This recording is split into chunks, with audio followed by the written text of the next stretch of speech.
Hi all, welcome to ASLP academy. എന്റെ പേര് ജിജി. ഇന്ന് നമ്മൾ നോക്കാൻ പോകുന്നത് കുറച്ച് കോൺസ്റ്റിറ്റ്യൂഷൻ ക്വസ്റ്റ്യൻസ് ആണ്.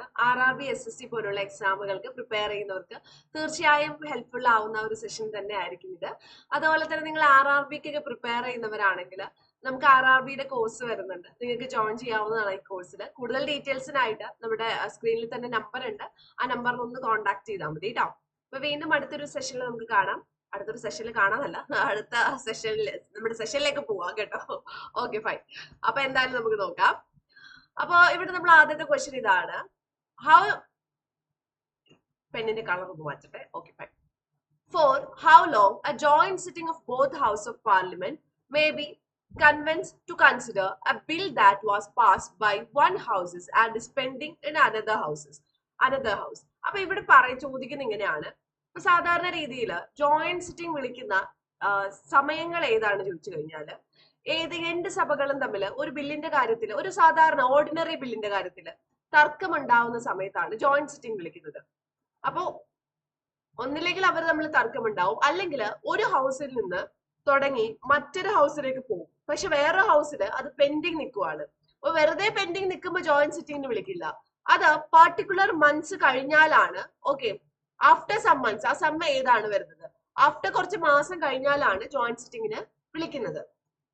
എത്ര മാസം കഴിഞ്ഞാലോ ഒരു ഹൗസിൽ നിന്ന് പാസ്സായി മറ്റൊരു ഹൗസിലേക്ക് ബില്ല് പോയി, എത്ര മാസം കഴിഞ്ഞാലാണ് അത് വീണ്ടും ജോയിന്റ് സിറ്റിംഗിന് വേണ്ടി വിളിക്കുന്നത്? എത്ര മാസം ആ ഒരു പർട്ടിക്കുലർ ഹൗസിൽ പെൻഡിങ് നിൽക്കുമ്പോഴാണ് ജോയിന്റ് സിറ്റിംഗ് വിളിക്കുന്നതെന്നാണ് ചോദ്യം. നമുക്ക് നോക്കാം. ഓപ്ഷൻ എ 3 മാസം, ഓപ്ഷൻ ബി 6 മാസം, ഓപ്ഷൻ സി 9 മാസം, ഓപ്ഷൻ ഡി 12 മാസം. എത്ര മാസമാണ് വരുന്നത്? എത്ര മാസമാണ് വരുന്നത്? ഉത്തരം അറിയാവോ?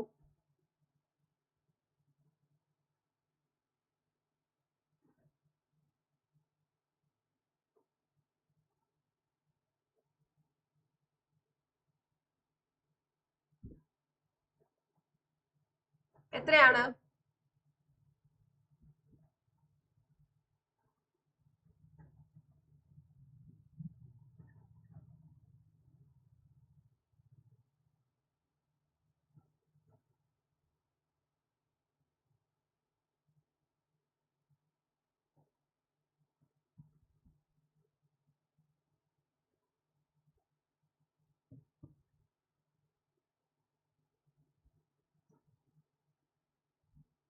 ആൻസർ നോക്കാം. 6 മാസമാണ് വരുന്നത് കേട്ടോ. 6 മാസമാണ് വരുന്നത്. 6 മാസം. അപ്പോ ഒരു ഹൗസിൽ നിന്ന് പാസ്സാകുകയും മറ്റൊരു ഹൗസിൽ 6 മാസത്തോളം പെൻഡിങ് നിൽക്കുക, പെർട്ടിക്കുലർ ബില്ല് പെൻഡിങ് നിൽക്കുവാണെങ്കിൽ നമുക്ക് തീർച്ചയായും എന്തായിരുന്നു, ആ ബില്ലിന് വേണ്ടിയിട്ട് ജോയിന്റ് സിറ്റിംഗിന് വിളിക്കാം. അപ്പൊ ഓർഡിനറി ബില്ലിന് മാത്രമാണ് ജോയിന്റ് സിറ്റിംഗ് വിളിക്കാൻ പറ്റുള്ളൂ. ഇപ്പൊ constitution amendment bill, money bill, ഇതിനൊന്നും എന്ത് വിളിക്കാൻ പറ്റില്ല? ജോയിന്റ് സിറ്റിംഗ് വിളിക്കാൻ പറ്റില്ല. അതും കൂടിയിട്ട് മനസ്സിലാക്കുക. ഓർഡിനറി ബില്ലിന് മാത്രമേ വിളിക്കാൻ പറ്റുള്ളൂ. ജോയിന്റ് സിറ്റിംഗ് വിളിക്കുന്നത് ആരാണ്? ജോയിന്റ് സിറ്റിംഗ് വിളിക്കുന്നത് പ്രസിഡന്റ് ആണ്. ഓക്കെ, പ്രസിഡന്റ് ആണ് ജോയിന്റ് സിറ്റിംഗ് വിളിക്കുന്നത്. ആരാണ് ജോയിന്റ് സിറ്റിംഗ് പ്രിസൈഡ് ചെയ്യുന്നത് ചോദിച്ചു കഴിഞ്ഞാൽ സ്പീക്കർ ആണ്. ലോക്സഭാ സ്പീക്കർ ആണ് ജോയിന്റ് സിറ്റിംഗ് പ്രിസൈഡ് ചെയ്യുന്നത്. ഇവൻ അവിടെ ആരുണ്ട്? രാജ്യസഭാ ചെയർമാൻ ഉണ്ട്. എന്നാൽ പോലും ലോക്സഭാ സ്പീക്കർ ആണ് എന്ത് ചെയ്യുന്നത്? ഈ ഒരു ജോയിന്റ് സിറ്റിംഗിൽ പ്രിസൈഡ് ചെയ്യുന്നത് ലോക്സഭാ സ്പീക്കർ ആണ്. ജോയിന്റ് സിറ്റിംഗിൽ പ്രിസൈഡ് ചെയ്യുന്നത് ലോക്സഭാ സ്പീക്കർ ആണ് വരുന്നത്.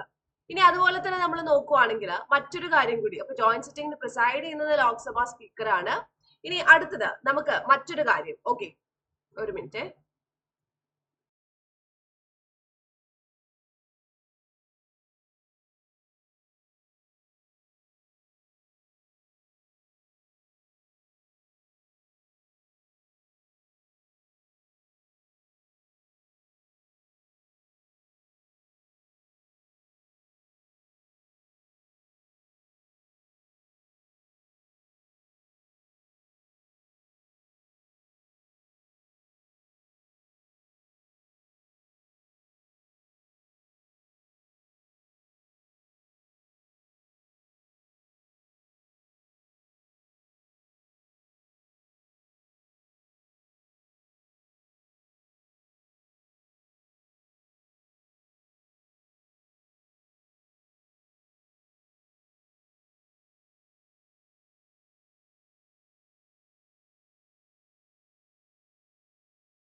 സോറി, സൗണ്ട് ഉണ്ടായിരുന്നില്ല അല്ലെ.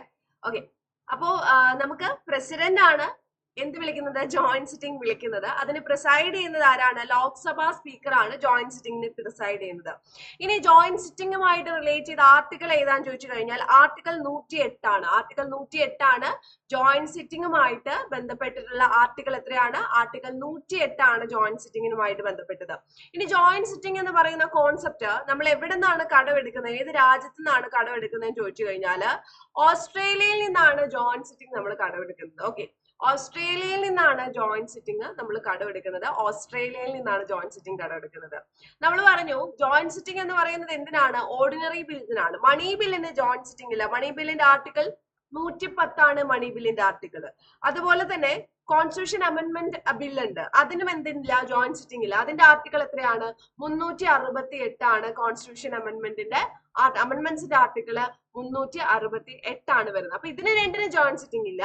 ജോയിന്റ് സിറ്റിംഗ് ഉള്ളത് നോർമലി ഉള്ള ഓർഡിനറി ബില്ലിനൊക്കെയാണ് ജോയിന്റ് സിറ്റിംഗ് ഉള്ളതെന്ന് മനസ്സിലാക്കുക കേട്ടോ. ഇനി അടുത്ത ചോദ്യം നമുക്ക് നോക്കാം. അപ്പൊ മൊത്തത്തിൽ 6 മാസം പെൻഡിങ് വെക്കുമ്പോഴാണ് ജോയിന്റ് സിറ്റിംഗിന് വേണ്ടി പ്രസിഡന്റ് വിളിക്കുന്നത്. ഇനി അടുത്തത് who appoint ad hoc judges of supreme court എന്നാണ് പറയുന്നത്. അതായത് സുപ്രീം കോടതിയുടെ അഡ്ഹോക് ജഡ്ജിനെ ആരാണ് അപ്പോയിന്റ് ചെയ്യുന്നത്, president, vice president, president with advice of council of ministers. ആരാണ് സുപ്രീം കോടതിയുടെ അഡ്ഹോക് ജഡ്ജിനെ അപ്പോയിന്റ് ചെയ്യുന്നതെന്നാണ് ചോദിച്ചിരിക്കുന്നത്. ആരാണ് സുപ്രീം കോടതിയുടെ അഡ്ഹോക് ജഡ്ജിനെ അപ്പോയിന്റ് ചെയ്യുന്നത്? ഉത്തരം ആരെങ്കിലും കമന്റ് ചെയ്തോളൂ. ആരാണ് സുപ്രീം കോടതിയിലെ അഡ്ഹോക് ജഡ്ജിനെ അപ്പോയിന്റ് ചെയ്യുന്നത്?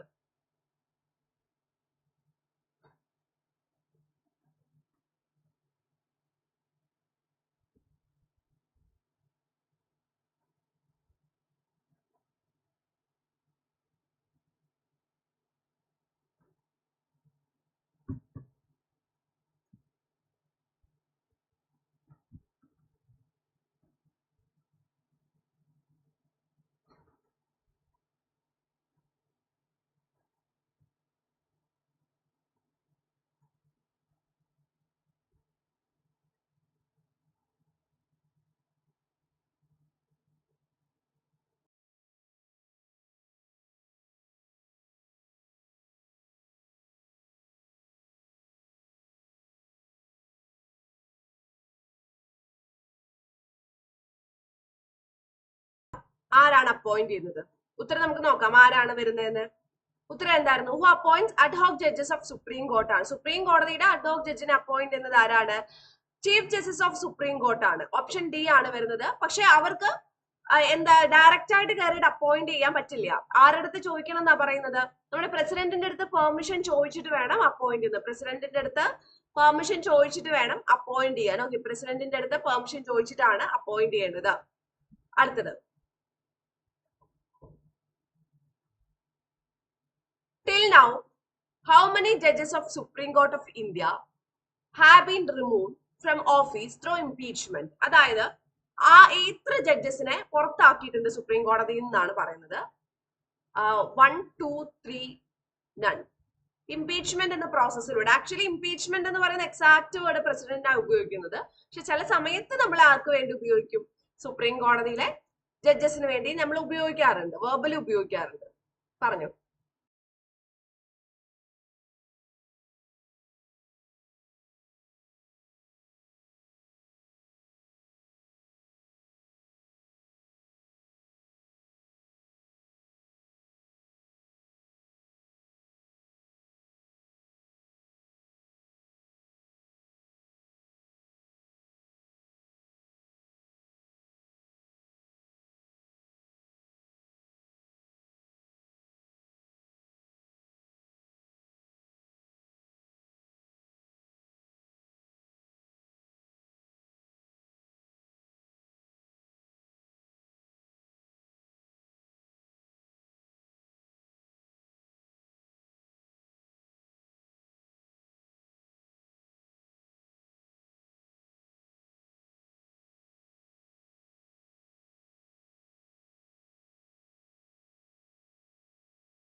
ഏതൊരു തീരുമാനം എടുക്കുന്നത് എന്തായിരുന്നു? മെജോറിറ്റിയുടെ അടിസ്ഥാനത്തിലാണ് ഏതൊരു തീരുമാനം എടുക്കുന്നത്. അപ്പൊ അത് കൃത്യമായിട്ട് മനസ്സിലാക്കുക.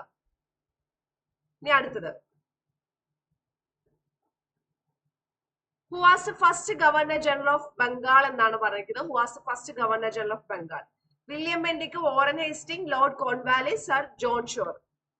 ആരാണ്?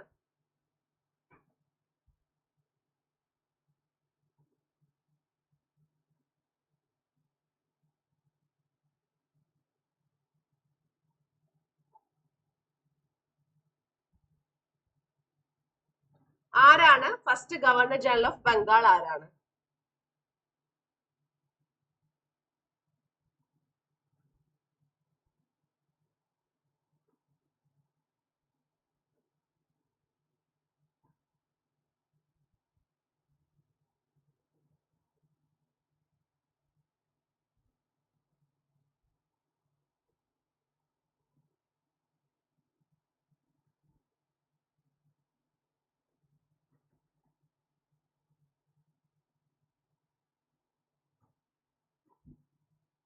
ആൻസർ നോക്കാം. Was the first governor general of Bengal എന്നാണ് പറഞ്ഞിരിക്കുന്നത്. First governor general of Bengal എന്ന് പറയുന്നത് വാറൻ ഹേസ്റ്റിംഗ് ആണ്. 1773 റെഗുലേറ്റിംഗ് ആക്ടിലാണ് ഗവർണർ ഓഫ് ബംഗാളിലെ ഗവർണർ ജനറൽ ഓഫ് ബംഗാൾ എന്ന് പറയുന്ന പുതിയൊരു തസ്തികയിലേക്ക് മാറ്റിയിരിക്കുന്നത്. ഗവർണർ ഓഫ് ബംഗാളിലെ ഗവർണർ ജനറൽ ഓഫ് ബംഗാൾ എന്ന് പറയുന്ന പുതിയ തസ്തികയിലേക്ക് മാറ്റി ഒരു പോസ്റ്റ് ഡെസിഗ്നേഷൻ ഒന്ന് ചേഞ്ച് വന്നത്. അതുപോലെ തന്നെ നമ്മൾ നോക്കുവാണെങ്കിൽ എന്തായിരുന്നു നമ്മുടെ first governor general of India ആരാണ് ചോദിച്ചു കഴിഞ്ഞാൽ, okay, first governor general of India ആരാണ് ചോദിച്ചു കഴിഞ്ഞാൽ അതാരാണ്? അത് വില്യം ബെന്റിക് ആണ്. ഓക്കെ, വില്യം ബെന്റിക് ആണ് first governor general of India എന്ന് ചോദിച്ചു കഴിഞ്ഞാൽ ആരാണ്? അത് വില്യം ബെന്റിക് ആണ് first governor general of India എന്ന് ചോദിച്ചു കഴിഞ്ഞാല്. ഇനി ഫസ്റ്റ് വൈസ്രോയി ആരാണ്? ഓക്കെ, ഫസ്റ്റ് വൈസ്രോയി ആരാണ് ചോദിച്ചു കഴിഞ്ഞാല് ലോർഡ് കാനിങ് ആണ് ഫസ്റ്റ് വൈസ്രോയി. ആരാണ്? ലോർഡ് കാനിങ് ആണ് ഫസ്റ്റത്തെ വൈസ്രോയി എന്ന് പറയുന്നത്. ഓക്കെ, അപ്പൊ first governor general of Bengal ആരായിരുന്നു ചോദിച്ചു കഴിഞ്ഞാൽ അത് വില്യം ബെന്റിക് ആണ്. അത് വാറൻ ഹേസ്റ്റിംഗ് ആണ്. ഗവർണർ ജനറൽ ഓഫ് ഇന്ത്യ ആരാണ് ചോദിച്ചു കഴിഞ്ഞാൽ അത് വില്യം ബെന്റിക് ആണ്. ഫസ്റ്റ് വൈസ്രോയി ആരാണ് ചോദിച്ചു കഴിഞ്ഞാൽ അത് ലോർഡ് കാനിങ് ആയിരുന്നു ആദ്യത്തെ വൈസ്രോയി എന്ന് പറയുന്നത്. ഓക്കെ, അടുത്തത്, under which article of Indian constitution panchayats were given constitutional status എന്നാണ് ചോദിച്ചിരിക്കുന്നത്. Article 219, article 239, article 243, article 226. ഏതാണ് വരുന്നത്? Under which article of the Indian constitution panchayat were given constitutional status എന്നാണ് ചോദിച്ചിരിക്കുന്നത്. ആർട്ടിക്കിൾ 290, 239, 243, 226. ഏതാണ് വരുന്നത്?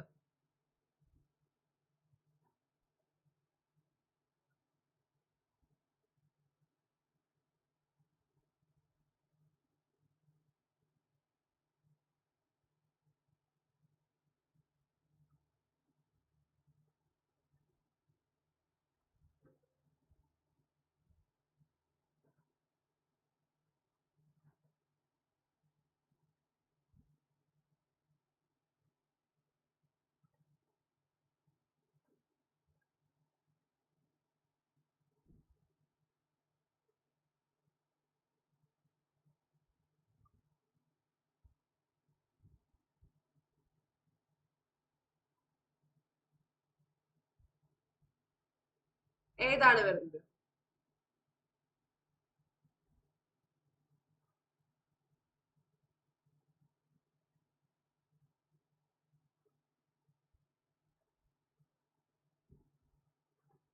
ആൻസർ നോക്കാം. ഓപ്ഷൻ സി ആണ് ആർട്ടിക്കിൾ 243 ആണ് വരുന്നത്. ഓപ്ഷൻ സി ആർട്ടിക്കിൾ 243 ആണ് വരുന്നതെന്ന് മനസ്സിലാക്കുക. ഓപ്ഷൻ സി ആർട്ടിക്കിൾ 243 ആണ് വരുന്നത്. അപ്പൊ ഇവിടെ നമ്മൾ നോക്കുവാണെങ്കിൽ ആർട്ടിക്കിൾ 239 എന്താ വരുന്നത്?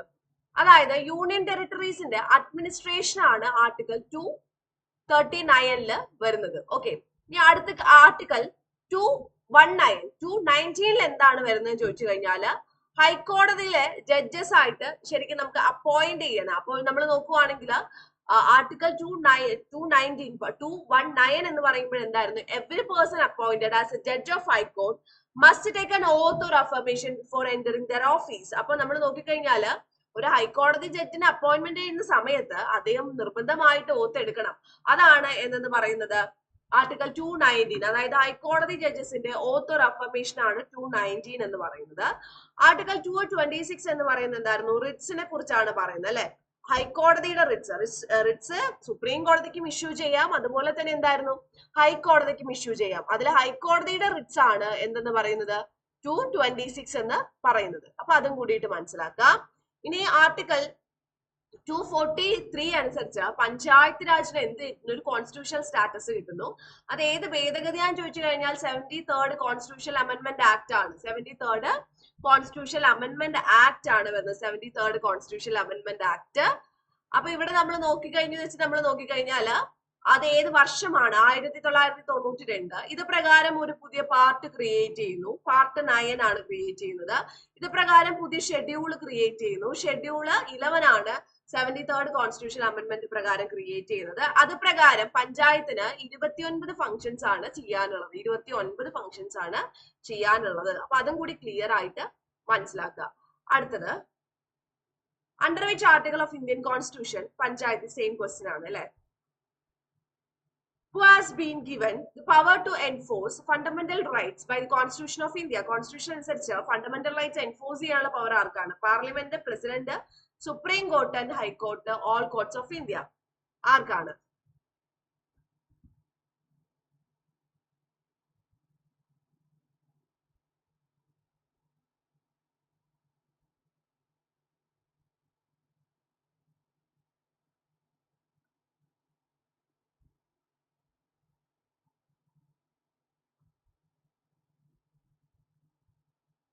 ഏതാ വരുന്നത്?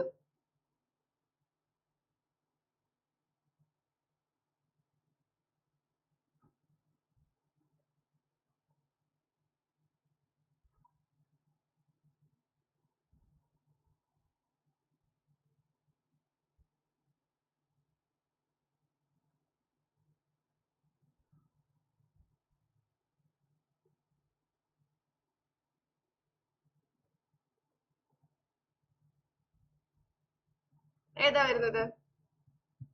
അറിയാവോ? ഉത്തരം നോക്കാം ഏതാ വരുന്നതെന്ന്. ഓപ്ഷൻ ബി ആണ്, പ്രസിഡന്റ് ആണ് വരുന്നത്. അപ്പൊ ഫണ്ടമെന്റൽ റൈറ്റ്സ് നമ്മൾ നോക്കുവാണെങ്കിൽ ഫണ്ടമെന്റൽ റൈറ്റ്സ് എന്തായിരുന്നു? എൻഫോഴ്സ് ചെയ്യാനുള്ള പവർ പ്രസിഡന്റിന് മാത്രമാണ്, ഒരിക്കലും പാർലമെന്റിനല്ല. പാർലമെന്റിന് നിയമ നിർമ്മാണമാണ് ജോലിയിൽ, അല്ലെങ്കിൽ ഭേദഗതി എന്തെങ്കിലും ചെയ്യുവാണെങ്കിൽ അതാരാ ചെയ്യുന്നത്? അത് പാർലമെന്റ് ആണ് ചെയ്യുന്നത്. പക്ഷേ ഒരു ഫണ്ടമെന്റൽ റൈറ്റ്സിന്റെ എൻഫോഴ്സ്മെന്റ്, അതുപോലെ തന്നെ എമർജൻസി സമയത്ത് ഫണ്ടമെന്റൽ റൈറ്റ്സിന്റെ റിവോക്കിംഗ്, ഇതൊക്കെ പ്രസിഡന്റിലാണ് നിക്ഷിപ്തമായിരിക്കുന്നത്. അപ്പൊ അതും എന്തായിരുന്നു? ക്ലിയർ ആയിട്ട് മനസ്സിലാക്കേണ്ട ഒരു കാര്യമാണ്. ഓക്കെ, ഫണ്ടമെന്റൽ റൈറ്റ്സ് എന്ന് പറയുന്നത് ഭരണഘടനയുടെ ഭാഗം 3 പാർട്ട് 3 പറയുന്നത്. ആർട്ടിക്കൽസ് ചോദിച്ചു കഴിഞ്ഞാല് 12 to 35 വരെയാണ് ഫണ്ടമെന്റൽ റൈറ്റ്സുമായിട്ട് റിലേറ്റ് ചെയ്യുന്ന ആർട്ടിക്കൽ. എത്രയാണ്? 12 to ആർട്ടിക്കൽ 35 വരെയാണ്. ഇനി ഏത് രാജ്യത്തു നിന്നാണ് ഫണ്ടമെന്റൽ റൈറ്റ്സ് എടുക്കുന്നത് ചോദിച്ചു കഴിഞ്ഞാൽ അമേരിക്കയിൽ നിന്നാണ് ഫണ്ടമെന്റൽ റൈറ്റ്സ് നമ്മൾ കടമെടുക്കുന്നത്. അമേരിക്കയിൽ നിന്നാണ്. അതുപോലെ തന്നെ നമ്മൾ ചോദിക്കുവാണെങ്കിൽ ഇന്ത്യയുടെ മാഗ്ന കാർട്ട എന്നറിയപ്പെടുന്നത് ഫണ്ടമെന്റൽ റൈറ്റ്സ് ആണ്. ഫണ്ടമെന്റൽ റൈറ്റ്സിന്റെ ശില്പി ആരാണ് എന്ന് ചോദിച്ചു കഴിഞ്ഞാൽ അത് സർദാർ വല്ലഭായ് പട്ടേൽ ആണ് ഫണ്ടമെന്റൽ റൈറ്റ്സിന്റെ ശില്പി. അടുത്ത ചോദ്യം ഇതാണ്. which writ is issued by court to enquire into a legality of a claim of a person to a public office. അതായത് ഒരാൾ പബ്ലിക് ഓഫീസിൽ ഇരിക്കുവാണ്, അദ്ദേഹം ആ സ്ഥാനത്ത് ഇരിക്കുന്നതിന്റെ ലീഗാലിറ്റി പരിശോധിക്കാൻ വേണ്ടി ഇഷ്യൂ ചെയ്യുന്ന റിട്ട് ഏതാണ്? കോ വാറന്റോ, മാൻഡമസ്, സർഷറി പ്രൊഹിബിഷൻ, ഏത് റിട്ടാണ്?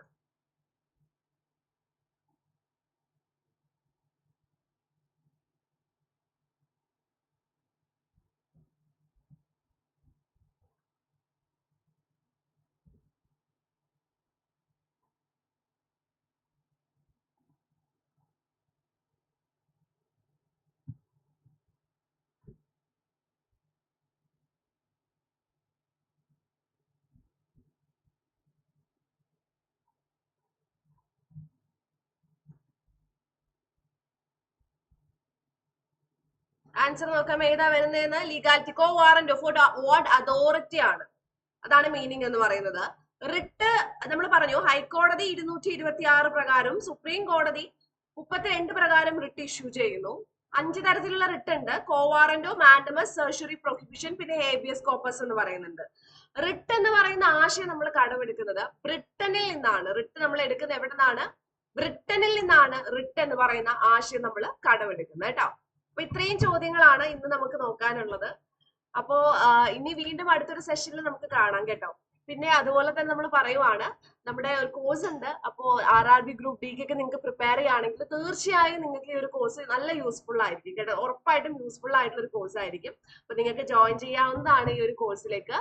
അപ്പൊ വീണ്ടും അടുത്തൊരു സെഷനിൽ നമുക്ക് കാണാം. നിങ്ങൾക്ക് എന്തെങ്കിലും ഡൗട്ടോ കാര്യങ്ങളൊക്കെ ഉണ്ടെങ്കിൽ ഈ നമ്പറിൽ ഒന്ന് കോൺടാക്ട് ചെയ്താൽ മതി കേട്ടോ. ബൈ.